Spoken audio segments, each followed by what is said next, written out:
What is up, guys? Archon, and I'm here bringing you guys another YouTube video.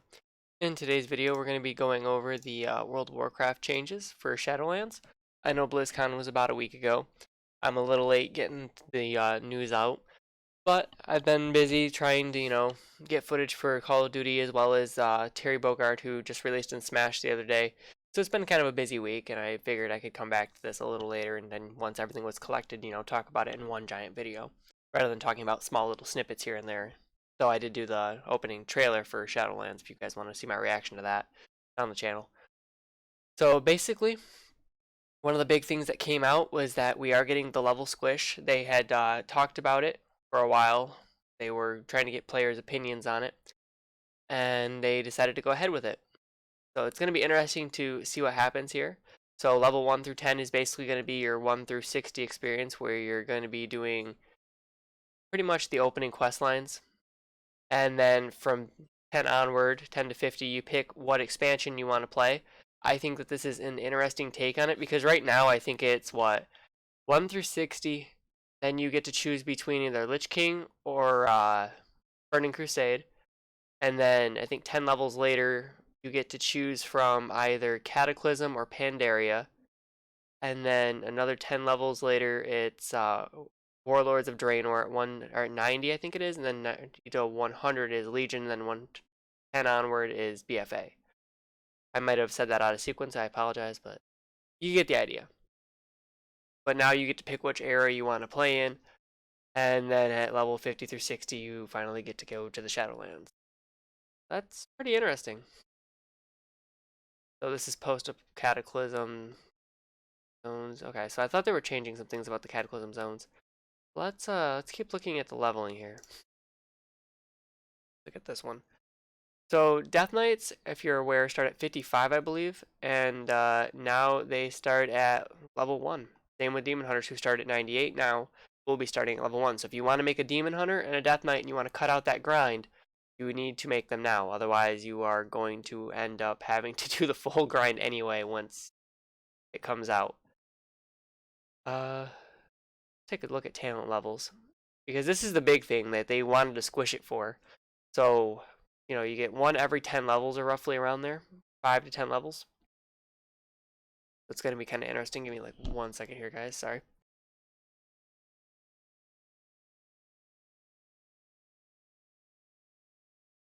Okay, we're back. How about that? Sinuses are draining down my face, and I didn't want to sneeze into the mic. As the level cap in Shadowlands is 60, it appears there are no new talents earned when leveling from BFA's level cap to the next level. Ian Asgus, in an interview with Ian, he once again stated that they want to go back to a point where every level has an impact on the character, admitting that in BFA players didn't have much to look forward to and just got weaker every level. That is true, because as you started getting rid of the gear from Legion and the mastery that was attached to it, or not the mastery, but the stats that were attached to it, it made you do less and less damage because the numbers were so high in Legion.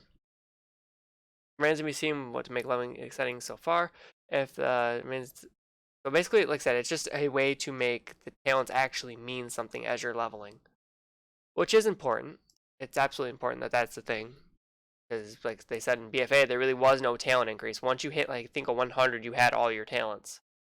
And leveling really didn't mean anything outside of, different item level for gear drop and being able to get into Mythic Plus. And I guess Raid, if you want to look at it that way. So Shadowlands is bringing back the legendary style, or Legion style legendaries with strong items that influence your playstyle. However, instead of being random drops, they will be created through the new solo group content progression, Warcraft Tower of the Damned. See, I've heard a little bit about this tower, and from what I understand, it's like an infinite dungeon, and it gets harder as you start clearing content. So, inside the Maw and Endgame Zone in the Shadowlands expansion is the Tower of named Torghast. It's a scalable dungeon from 1 to 5 players. When you ascend, both you and your enemies grow in power. The lower levels are a standard dungeon crawl, but as you ascend to the top, you start seeing traps. It's very different, or it's different every time your pathway could be going to the left or right, and could have a caster or melee. Torghast is not a time mode. You want to always be climbing the tower, but take your time to explore. You can find these anima powers through exploration. You can use the power of anima to give you specific boons, and you can choose traits that defend or buff your defense, attack, or utility. Enemies can be holding anima. After several weeks, the jailer changes things up in the Maw and Torghast, changing the anima powers and mobs. The rewards are collecting runes that you can use to forge legendary items.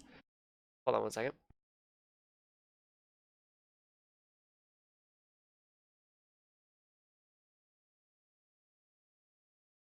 Oh, sorry. And learn more about Frostmourne and the Helm of Domination. You can learn more about the process of crafting legendaries in our craft your own legendary preview. Sorry, guys.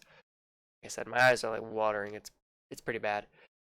Within the maw looms an immense structure known as the Tower of the Damned. Inside, players will discover a new kind of experience to take on and explore. Torghast Tower of the Damned is an instant dungeon, it's scalable from 1 to 5 players with difficulty that adjusts to the party size. As you ascend the tower, both you and your enemies will grow in power. You'll also encounter new challenges with increasing complexity to overcome. The tower will change each time you enter it, providing variability in your experiences, encouraging you to explore. Where you may have turned right during one fray into the tower, you may find that you can only go left the next time. Not only do the footprints change within the tower, but so do the monsters that you face too, the traps, the bonuses, and the rewards for overcoming each challenge. So here's the question. If this is an ever-changing dungeon and it scales based on 1 to 5 players, I'm guessing that means that one class with a lot of utility could actually solo everything and never have to worry about grouping up, and then there's going to be classes that are going to struggle doing that and they're going to have to group up. And if that's the case, how is it going to be balanced around comps that, aren't going to be as strong? Or is there going to be something in place that makes it to where it scales to that specific group of like classes? Because it sounds like it scales based on the number, not based on who you're bringing to the dungeon. That might be a better way to scale it. I know it'd be a lot harder and a lot more variables to cover to scale it based on what classes are going into the dungeon. You could actually just, I guess, make it like a base thing where if a certain, not spec, but class, like Shaman or Paladin or something goes in with, another group of people that are, different specs, then it would give you a different dungeon than if you went in with like the top spec. Sorry, that was very convoluted, but you get the idea. I don't know. Like it's gonna need to be like class based, not like spec based, in order for this to actually be balanced. Because otherwise, you're gonna have a ceiling that you hit, and you just will not be able to go past that ceiling because your classes are not suited for this type of thing. Kind of like in raid, where certain classes get excluded because they're not made for this type of thing. Mythic Plus is another good example, where those classes that may not be good in Raid may actually find themselves being useful in Mythic Plus, i.e. Unholy Death Knight. Actually, I think sees more viability than Frost does within Mythic Plus. I think right now, anyway. So it's going to be interesting to see what happens. It's also going to be interesting to see what the animas are and what they do for you, how much they affect how you can climb. So some of those animas might actually offset some of the issues. Great rewards await those who push themselves to limits to climb the tower. As you progress through Torghast, you'll gather runes along the way that you can take to the Rune Forge, where the Rune Sage will help you forge legendary items.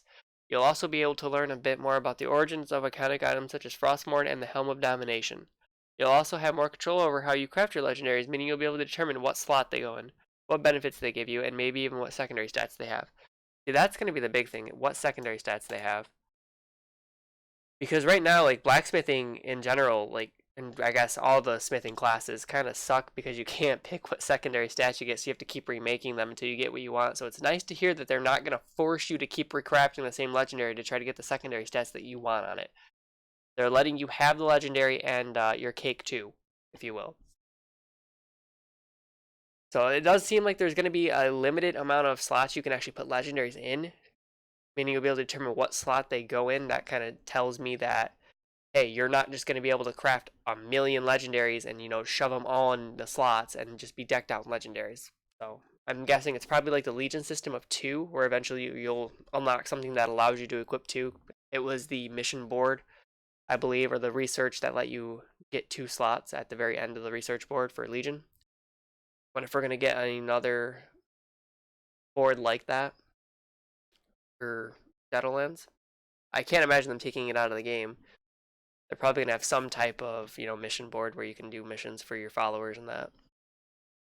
So this is the other big thing on pruning of class abilities. Give me like 1 second.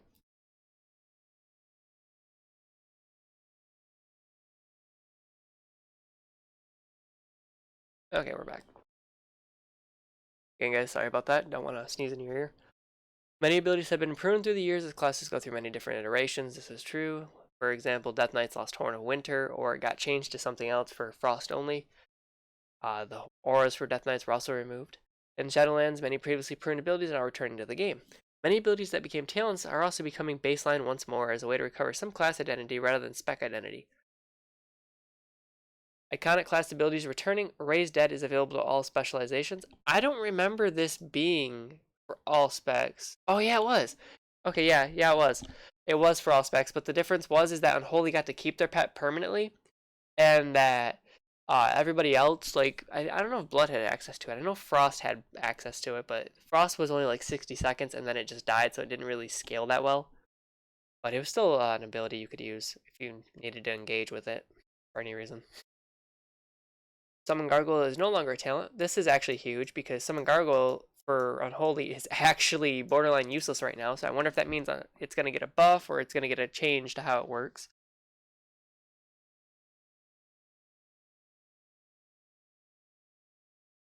Anti-Magic Zone is no longer a PvP talent. This was a huge one because if I remember correctly, Anti-Magic Zone was the ability that let you put down the giant green bubble and anybody in that bubble took reduced magic damage.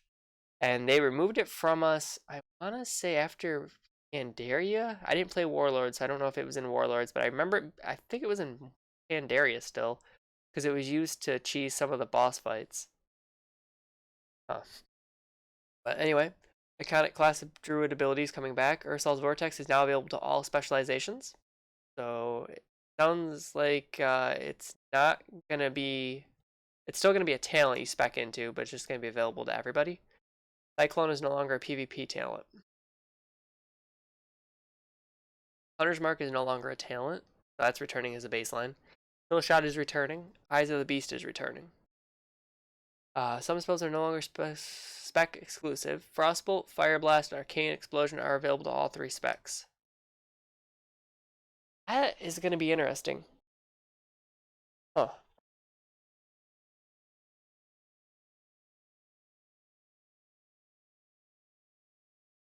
So now mages, no matter what spec they are, will be able to kite things or single target kite things. Not really sure how I feel about Fire Blast. Fire Blast, I guess, is nice if you have like a trinket or something that lets you crit in the other 2 specs. Fire Blast always crits, it would cause your trinket to activate. And Arcane Explosion, that one's another interesting one for AoE damage. Probably won't be used too much in mythic content, I would imagine. Unless everything's low and you just want to spam it to try to murder everything, but can't see that actually being very useful in, raid or mythic plus content. Paladins are getting all their auras back. Devotion, Retribution, Crusader, Consecration aura. Or, sorry, not Consecration, Concentration. That's 2 different abilities, by the way. Consecration is available to all specializations again. Hammer of Wrath is no longer a talent. Some spells are no longer spec exclusive. Mind Blast, Flash Heal, and Shadow Word Death are available to all 3 specs again. Not sure how that affects priests.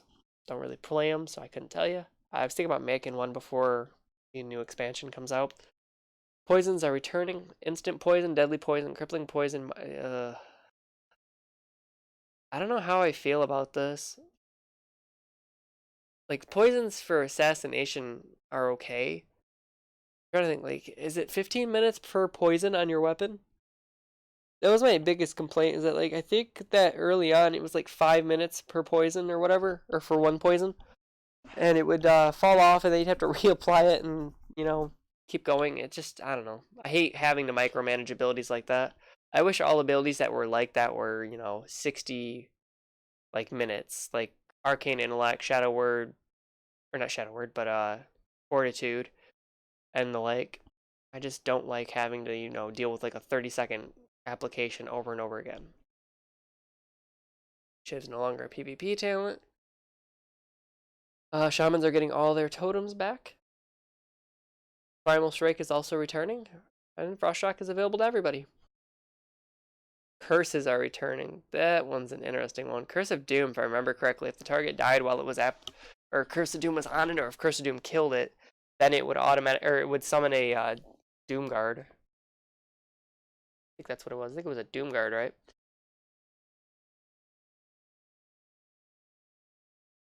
So Demonic Circle is no longer a talent. This is actually really big for them.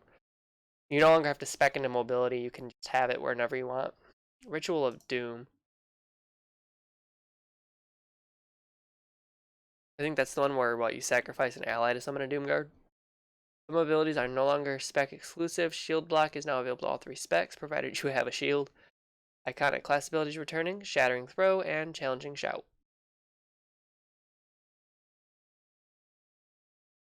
These are just different things for all of them, kind of listed.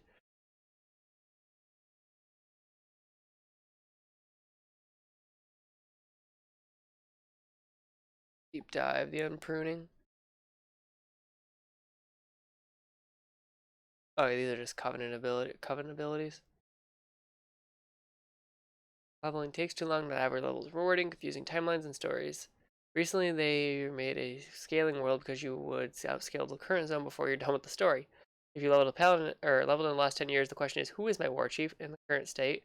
For those who have leveled through Pandaria recently, you generally complete Jade Forest and then halfway through the exit zone, and you've outleveled it.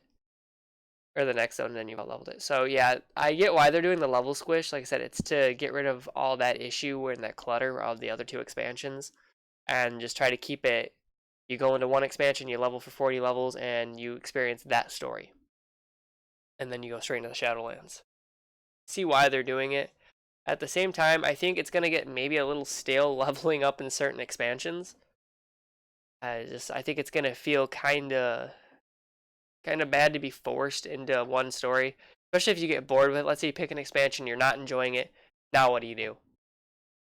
You just, I guess, you're gonna have to just grit your teeth and grind it out, right? Because whereas before you could actually just go over to the other expansion and start doing work in that expansion. If you get bored in, Pandaria, you could go over to Cataclysm and start doing Cataclysm things. That's the only downside to it.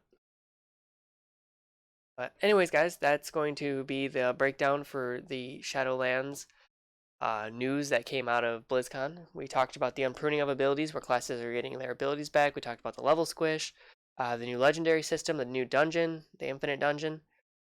Yeah, I think that's pretty much everything huge that was a part of the panel. Like, I'm not worried about some of the things that they're talking about with like the animas and that. I'm not worried about that right now. Like the covenant abilities, I'm not too worried about. We'll cover them later once we get closer to the expansion. I just wanted to cover the big things that were going to affect you going forward. Like I said, if you want to make a Death Knight, now is probably the time to level a Death Knight or a Demon Hunter, because once they go down to level 1, you then have to do the entire grind all the way up. Whereas right now, if you make a Demon Hunter, you start at 98 and you only have to go, what, 20 levels maybe? Or no, not even 20, yeah, 20 levels, roughly 20 levels, 22, get to the level cap. So keep that in mind, guys.